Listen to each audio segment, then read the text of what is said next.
some of you may know that I did a series on this channel where I would talk about some different takes I had on football at large, most of the draft. And I would do it through the medium of submitting my takes to the Draft Dudes podcast for their Takes on Takes episode, and then respond to their reactions to it as a way to both tell my point as well as get someone else's feedback, and kind of a more creative and I thought very fun format to get some collaborations without having to actually collaborate with somebody. And I really enjoyed it, and I've been a fan of their podcast since 2020. I've used the Draft Network website since the 2019 draft. My senior year of high school, I used it a lot to do like mock drafts and stuff like that. When I first really got into the draft stuff hardcore. And I've just been a big fan of the website and the guys over there at the Draft Network for a long time. And especially the guys who were on the show, which was Joe Marino, one of the founders of the website, and Kyle Krabs. And they both run their own podcast. Kyle runs Locked On Dolphins, Joe runs Locked On Bills, and they had a third person on there, Chris Schubert, who ran, I believe there was a sports betting show or something like that, and was the editor / producer of the show. And it's really bittersweet right now because I found out yesterday through their Twitters that the show has come to an end. I thought it was a bit odd when I would go back and look at the show to try to see when a new episode was coming out, and it had been like a week and a half of radio silence. The logo had been changed to a different name. And yeah, it was confirmed that these guys have left. I'll put the Twitter posts up on the screen right now, but Kyle left the Draft Network itself to focus more on coaching at high school level, and they're going to be doing a new podcast where him and Joe, who also left the Draft Network, they're going to be focusing more on NFL team building and things like that. So it's NFL scouting with the Draft Dudes, presented by Locked On. Their first episode came out today, and I can tell that they are really enjoying it. And this is something they would do on the normal draft show all the time. Just talk about roster construction and stuff like that. And it's something they're really passionate about. And now they're freeing up more time in their lives to do other ventures instead of doing scouting and making the scouting their primary job. And then having this show, which has nothing to do with NFL draft scouting, or little to do, because, construction also comes with the draft and stuff like that. So they are moving away from draft content and moving more towards that. They've left the website itself entirely. And this is just kind of my recollection and going back over kind of like a post-mortem of the Draft Dudes podcast and just TDN and its influence on me in general. So if it's gonna be a little sappy. I'm hoping it's not gonna be too long, but that's just a warning for anybody who doesn't want to watch this one. In general, like I said, in 2019, I really got into draft stuff. I remember Ed Oliver was like my first draft crush that year.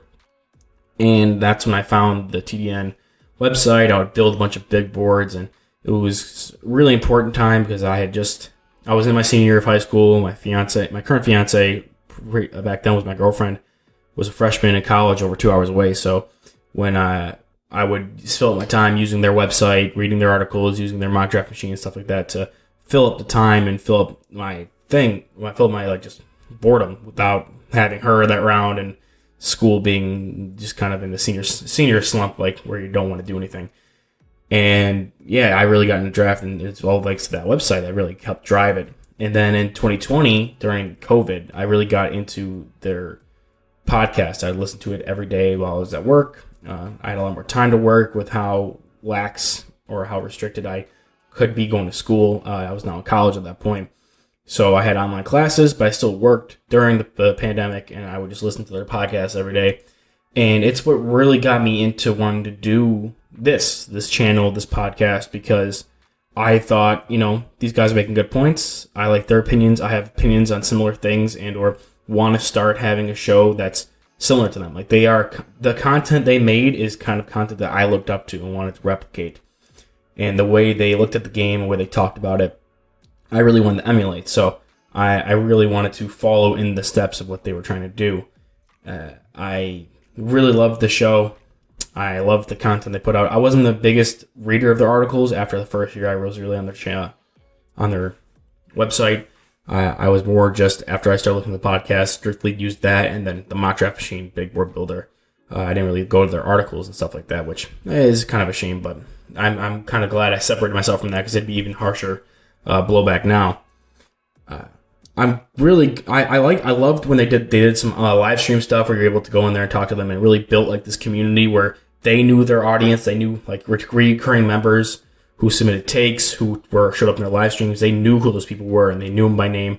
They ended up knowing me by name. They shouted me out a couple times on their podcast after I started doing the reactions, which really, I think I've been uploading a lot more ever since I started doing that, because hearing them actually acknowledge me and see that people are seeing my stuff, including people who I was looking up to as a content creator, really drove me. And I think I'm still driving hard now to continue producing as much as I did. Before that, it was kind of just whenever I felt like it. It was still very much in the back burner. Now I'm really pushing forward to do this, because I spent my whole life switched to being about this stuff. I've switched schools and switched majors and everything to be more about football and trying to get in the world of scouting.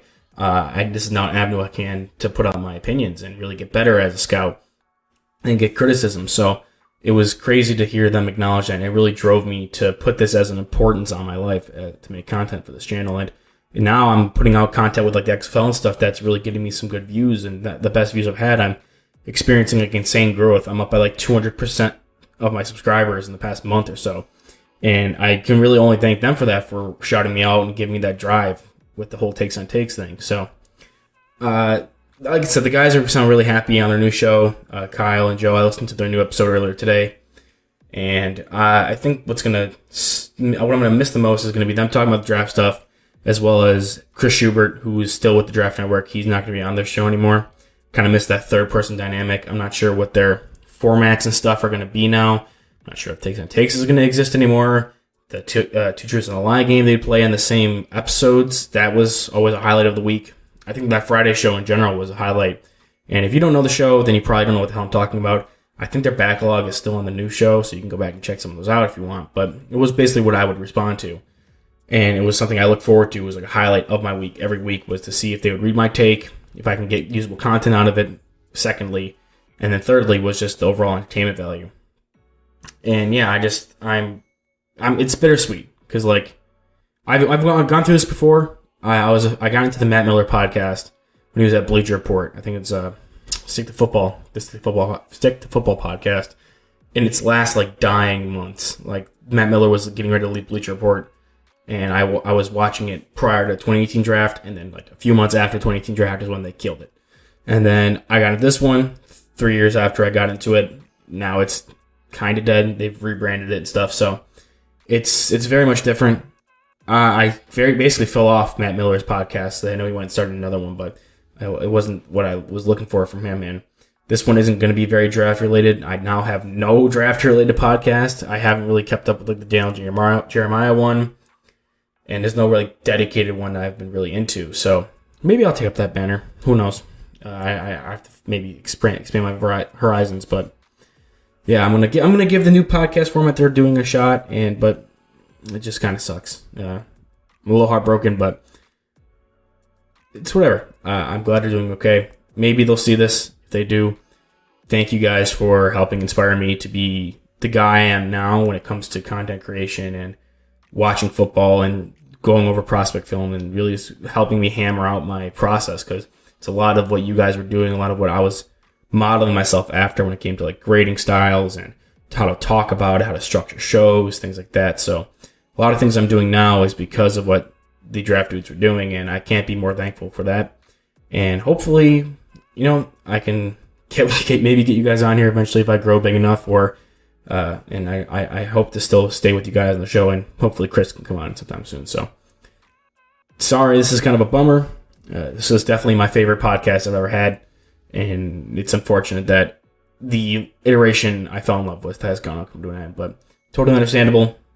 Everyone has to pursue their own things, and I get it. So other than that, I'll be posting another video tomorrow talking about some off-season headlines and things like that, and hopefully getting a prospect profile out sometime soon, maybe Friday. We'll see. I have a busy weekend planned, so who knows if maybe it'll be next week.